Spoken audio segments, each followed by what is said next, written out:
Balangir भीमभोई hospital नु रोगी गायब।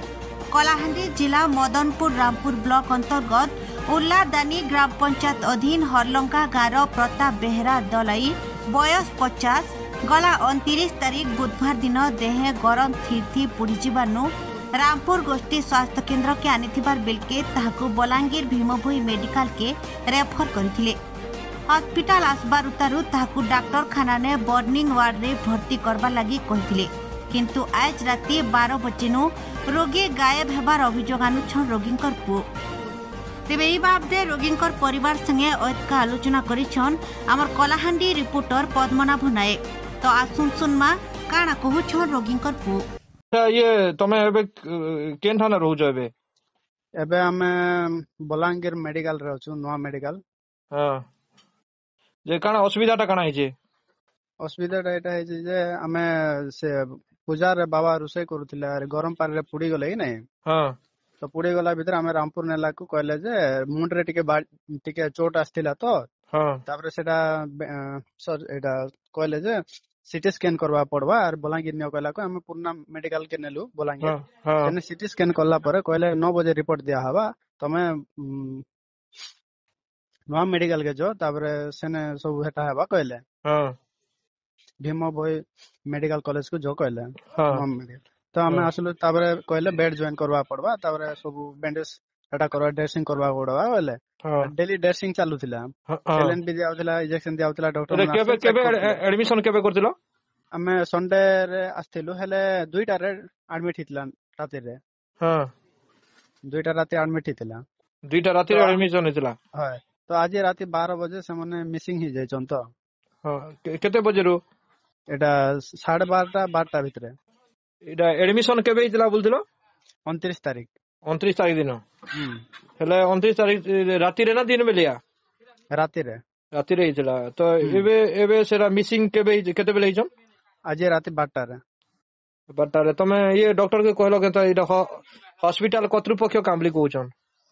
हां, डॉक्टर कहले कि तापरे एटा हमें नहीं जानू, एटा तमे जानबार କଥା। तमे ताकर पाखरे अछो तो तमे सेफ्टी करबार रखबार କଥା ना। तापरे से मने सुइला भितरे तमे ताको मन के जुगबार କଥା ना। गुटे सुइले गुटे जुगी थी तो बोला सर हेंती तो किछि हमर मेंटली केस नहीं थाई ना।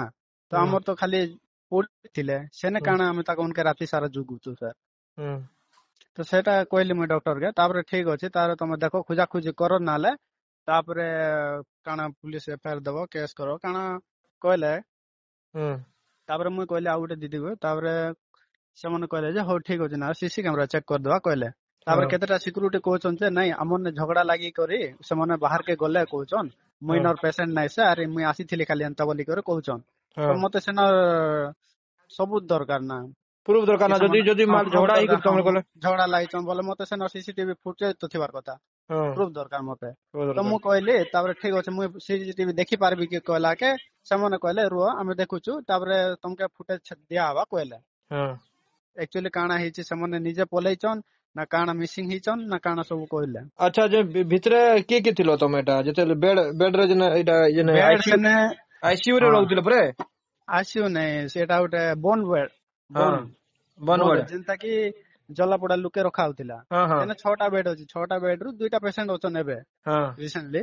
तो सेनु भितरे जणे लुके का एलाउ अछि। सेते बेले के थिले? सेते बेले मोर मां थिले भितरे। तो से मने 12टा भितर सुई पड़तिले ना। तो से सुईला टाइम रे से मने बाहरला भितरु आ रिटर्न भीतर के नहीं आसी ना।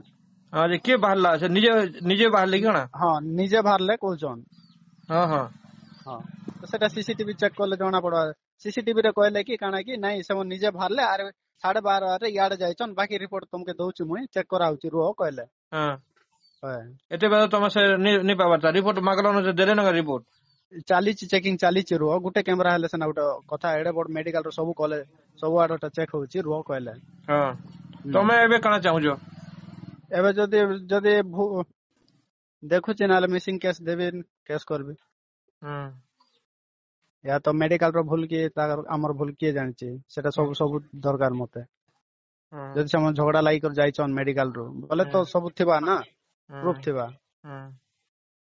ତମେ ବି ଯଦି ବୋଲେ ଯଦି ସେନା ସିକ୍ୟୁରିଟି ରହୁଛେ ପୁରା ସବୁ 24 ଘଣ୍ଟା ସିକ୍ୟୁରିଟି ରହୁଛେ ଗୋଟେ ଲୋକ ପଳେଇ ଯାଉଛେ ହଠାତ୍ କେନ୍ତା ଜାଣି ନାଇଁ ପାରଲା ସିକ୍ୟୁରିଟି ଜାଣିବାର କଥା ନା ହଁ କି ତମେ କେନେ ଯାଉଛ କାଣା କରୁଛ କହିଲି ତମେ ଏଇଟା ଅଟକେଇବାର କଥା ନା ପେସେଣ୍ଟ ଲୋକ ଗୋଟେ କେତେ ବଜେ ଜାଣିଲ ତମେ ଆମେ ରାତି 12ଟା ଆଡେ 12:30 ଆଡେ ମୁଇଁ ଉଠିଲି ଚେତ ପାଇଲି ହଁ ତ 1 ବାଜି ଥିଲା ନା ତାପରେ ମୁଇଁ ଦେଖୁଛି ଯେ ରୁମ ରେ ନାଇଁ ଥାଏ ତାପରେ ଖୋଜିଲି 3ଟା ଯାଏ 3ଟାରୁ ସେତକେ ମତେ ଟିକେ ଭଲ ଲାଗି ନାହିଁ ତ ମୁଇଁ ବସି ପଡିଲି ବସିଲା ମୋର ଟିକେ ଶୁଇ ହେଇଗଲା ତାପରେ ଆଉ ଥରେ ଉଠିଲି 3:30 ଆଡେ ଆଉ ଖୋଜି ବୁଲୁଛି ତ 3:30 ରୁ ଖୋଜୁଛି କିଛି ମିଲବା ନାହିଁ କିଛି ନାହିଁ ତାପରେ ଡକ୍ଟର ଯେତେବେଳେ ରାଉଣ୍ଡ ରେ ଆସିଲେ ସେତେବେଳେ ମୁଇଁ ଜଣେଇଲି ନର୍ସ ମାନଙ୍କୁ ଜଣେଇଲା କି ସେମାନେ କହୁଛନ୍ତି ଆମର ଉପରେ ରାଗିବ କହୁଛି ତମେ ଦେଖବାର କଥା ନା ଆମେ କେମିତି ଜାଣୁ ସେଟା ଆମେ ନାଇଁ ଜାଣୁ କହିଲେ ଡିସଚାର୍ଜ ପେପର ଦେଇ ଦେଇଥିଲେ ତାପରେ ଡକ୍ଟର ଯେତେବେଳେ ଆସିଲେ ତ କାହିଁକି ଡିସଚାର୍ଜ ପେପର ଦେଇଛନ୍ତି କହିଲା ସେମାନେ ଆଉ ଥରେ ରିଟର୍ନ ନେଇଗଲେ ତମ ଡିସଚାର୍ଜ ପେପର ଦେଇଥିଲେ ହଁ ଦେଇଥିଲେ